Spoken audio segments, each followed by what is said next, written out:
తులారాశి. ఈ తులారాశి వారికి ఆగస్టు నెల 2024 సంవత్సరానికి గాను ప్రొఫెసర్ డాక్టర్ మల్లపూడి సత్యనారాయణమూర్తి నేను మీకు రాశి ఫలితాలు, మాస రాశి ఫలితాలు చెప్తున్నాను. ముందుగా మనకి ఈ యొక్క గురుడు మనకి వృషభ రాశిలో, రాహు మీనరాశిలో, తర్వాత శని కుంభరాశిలో, కేతువు కన్యా రాశిలో ఉండడం జరిగింది. మనకి ఈ యొక్క కుజుడు ఆగస్టు 26 తర్వాత మిథున రాశి ప్రవేశము, బుధుడు ఆగస్టు 22 తర్వాత కర్కాటక రాశి ప్రవేశము, రవి ఆగస్టు 16 తర్వాత సింహరాశి ప్రవేశము, శుక్రుడు ఆగస్టు 25 తర్వాత కన్యా రాశి ప్రవేశం చేశారు. దీనివల్ల మనకి ఈ తులారాశి వారికి ఏమైందంటే అష్టమ గురు ప్రభావం వలన అప్పులు బాగా ఇస్తూ ఉంటారు. మీకు ఆదాయం అనేటటువంటిది మీ గవర్నమెంట్ ఉద్యోగాలు, ప్రైవేట్ ఉద్యోగాల్లో చేస్తున్నటువంటి వాళ్ళు మీకు ఏం దోకా లేదు, ఉద్యోగాలు బాగానే ఉన్నాయి, జీతాలు బాగానే వస్తాయి. ఇక జీతాలు ఎదుగుదల అనేటటువంటిది ఉండదన్నమాట అప్పుడే ఈ నెలలో. కాబట్టి ప్రభుత్వం నుంచి ఉన్నటువంటి టీఏలు అరియర్స్లు అవన్నీ కూడా అవి ఇచ్చేస్తారు, మీకు బకాయిలు ఏముండవు.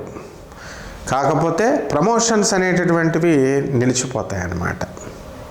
ట్రాన్స్ఫర్స్ అనేటటువంటిది మీకు అనుకూలమైన చోటకి మీకు ఉండదు.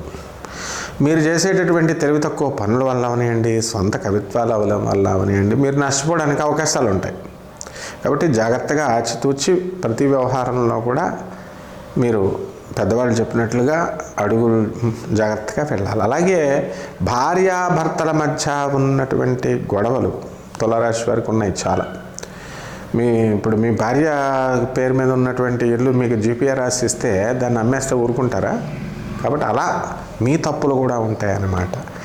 వీటి వల్ల ఈ యొక్క భార్యాభర్తల మధ్య ఉన్నటువంటి గొడవలు ఇంకా మీకు పరిష్కారం కావు. చాదస్తం బాగా పెరుగుతుంది. చాదస్తం పెరిగి ఏం జరుగుతుంది, మీకు ఈ యొక్క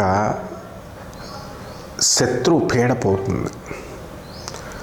షష్ఠస్థితిగతుడైనటువంటి రాహుగ్రహ ప్రభావం వల్ల మీరు రాజకీయ నాయకులకి ఎదుగుదల అనేటటువంటిది మీకు ఉంది. తర్వాత పంచమ స్థితిగతుడైనటువంటి కేతుగ్రహ ప్రభావం వలన కుటుంబంలో అలజడులు, అనారోగ్యం ఇలాంటివి జరగడానికి అవకాశాలు ఉంటాయి. కాబట్టి బంధువులకి మీరు ఎంత దూరంగా, మన గ్రహస్థితి బాగుండలేదు కాబట్టి కొంతకాలం పాటు అలా ఉంటే మంచిదన్నమాట. అలాగే అయినప్పటికీ కూడా గ్రహాలు బంధుమిత్రులు విందు వినోద కార్యక్రమాల్లో వాళ్ళు పిలుస్తారు, మీరు వెళ్తారు, ఇవన్నీ మామూలు అనుకోండి. కాబట్టి ఎక్కడికి వెళ్ళినా సరే కాస్త జాగ్రత్తగా వ్యవహారం చేసుకోవాలి. అది తర్వాత ఈ యొక్క ఎలక్ట్రానిక్స్, సాఫ్ట్వేర్ రంగాల్లో ఉన్నటువంటి వాళ్ళు ఎవరైతే ఉన్నారో అటువంటి వాళ్ళంతా కూడా మీకు వర్క్ల విషయంలో బ్రహ్మాండంగా ఉంటుందన్నమాట. మరి ఈ యొక్క కొత్త ప్రాజెక్ట్స్ మీకు రావాలి అంటే మన గ్రహస్థితి అనుకూలంగా ఉంది కాబట్టి ఖచ్చితంగా వస్తాయి. ఇక సేల్స్, సర్వీస్ ఇవన్నీ కూడా ఎలక్ట్రానిక్స్ రంగంలో మీకు బ్రహ్మాండంగా ఉంటాయి. అలాగే కొత్త వ్యాపారాలు మీరు ప్రారంభిస్తారు. ఈ వ్యాపారాల్లో నష్టపోవడానికి అవకాశాలు ఉంటాయి. కాబట్టి ఫుడ్ ఇండస్ట్రీ, మందు, తర్వాత ఈ యొక్క రెస్టారెంట్లు, హాస్టల్స్ ఇలాంటి బిజినెస్లు ఆచితూచి జాగ్రత్తగా పెట్టుకుంటే లాభాలు అనేటటువంటి ఉంటాయి. బ్యూటీ పార్లర్లు పెట్టుకోండి.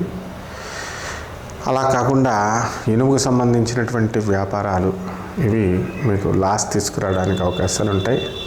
ఎక్స్పోర్ట్స్, ఇంపోర్ట్స్ బిజినెస్లు కూడా మీకు లాసులు రావడానికి అవకాశాలు ఉంటాయన్నమాట. ఒకటి ప్రభుత్వం నుంచి అన్ని రకాల మీకు సబ్సిడీలు, అన్ని రకాల లాభాలు మీకు రావడం అనేటటువంటిది మాత్రం ఇది ఆగిపోదు.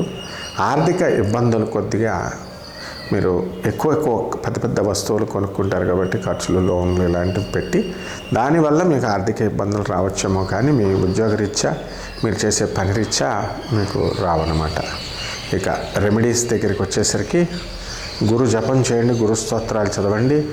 గురువుకి కిలోంపావు శనగల్ని, తర్వాత ఆ పసుపు రంగు వస్త్రాన్ని ఇచ్చి పేద బ్రాహ్మణులకి దానం చేయండి. ఆ తర్వాత ఏం చేస్తారు, మీరు చక్కగా ఈ యొక్క అరుణ సూక్తంతో మీరు చక్కగా సూర్యనారాయణమూర్తికి మీరు పూజ చేసుకోవాలి. ఆదివారం నాడు మీరు పసుపు పువ్వులతో మీరు సూర్యనారాయణమూర్తికి పూజ చేసుకోవడం ద్వారా మీకు ఇంకా మెరుగైనటువంటి ఫలితాలు ఈ నెలలో మీకు దొరుకుతాయి. శుభమస్తు.